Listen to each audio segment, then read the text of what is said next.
How to bulk delete Instagram posts. Hey, in this video I'm going to show you exactly how to do that.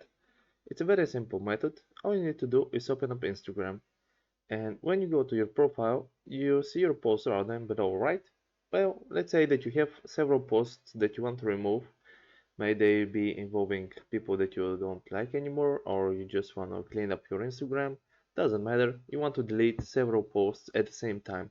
Well, what you actually do is go to your menu on the top right here and click on your activity, right? Yeah. So click on photos and videos